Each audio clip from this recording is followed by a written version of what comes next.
All right, so for the second video, we're going to talk about finding roots of polynomials. Remember, roots is another word for zeros or x-intercepts. So we're trying to find all the numbers, all the x's that make this polynomial 0. And you will want your graphing calculator handy because we will definitely be making use of that.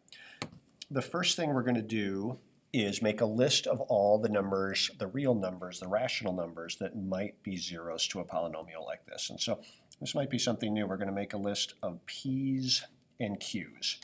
And so p's will be the factors of the constant at the end, right? And so in this case, the number at the end with no x's is 15. So I list all the numbers that go into 15. And I make sure I include 1, and then 3 and 5, and then 15. And so all the numbers that go into that constant at the end. And technically, we're going to allow for positives or negatives. And so positive or -1, positive or -3, positive or -5, and positive or -15. So 8 numbers in my list there. Q's will be the factors of the lead coefficient. And so we've been talking about the lead coefficient a lot. The lead coefficient is the number in front of the highest power when it's multiplied out. So here my list is shorter, 1 and 2.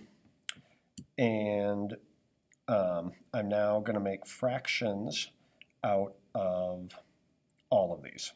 And so I'm going to look at all my fractions with p on the top and q on the bottom. And so I'll start with q being 1 on the bottom. And so I have 1 over 1, 3 over 1, 5 over 1, and 15 over 1. Then I do all the same things with 2 on the bottom. So I'll have 1 over 2, 3 over 2, 5 over 2, and 15 over 2. So total of 8 numbers on my list, and then they can all be positive or negative. And so basically, if there's a nice rational number that is a 0, that is an x-intercept, it's going to be on my list. And we'll talk in class about why this works, but for now, we'll just assume that this is true. So if there's a number that works, it's going to be one of these. So we could sit here and do trial and error, and back a number of years ago, you'd sort of have to do some trial and error with a little bit more information from the equation. But now, with my graphing calculator, I have a lot more powerful tool, right? So I'm going to type in the equation, 2x to the third minus 11x squared plus 22x minus 15. And I'm going to hit zoom 6, zoom standard. And I'm looking for x-intercepts. Right, x-intercepts. And whoops, what's going on here? Something weird in my equation here. Let's try that again. So I'm looking for x-intercepts, and it looks like there's one down there. It looks sort of like it might be 2. It's a little hard to tell. I could try zooming in. Just zoom in on that middle point. And now I can see better, right, that it's between 1 and 2. And this actually makes sense when I look at my list up here.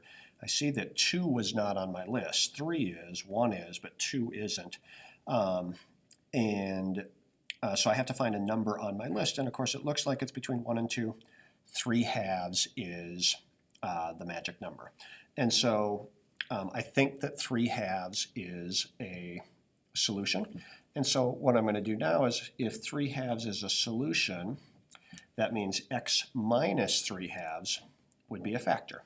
And if x minus 3/2 is a factor, then I should be able to divide by it. And so if you watch the last video with synthetic division, I'm going to do synthetic division here, and I'm hoping that this factor goes in evenly, right, with no remainder. So I've taken the coefficients from up here, 2, -11, 22, -15, and here I'm going to put positive 3/2. It's the number that I think is the x-intercept.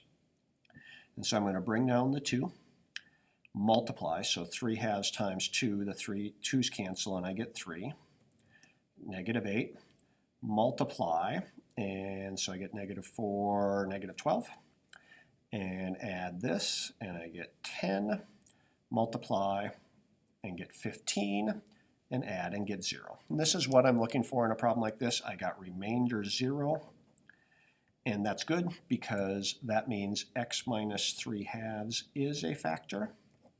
And the other factor that goes with it is 2x squared minus 8x plus 10.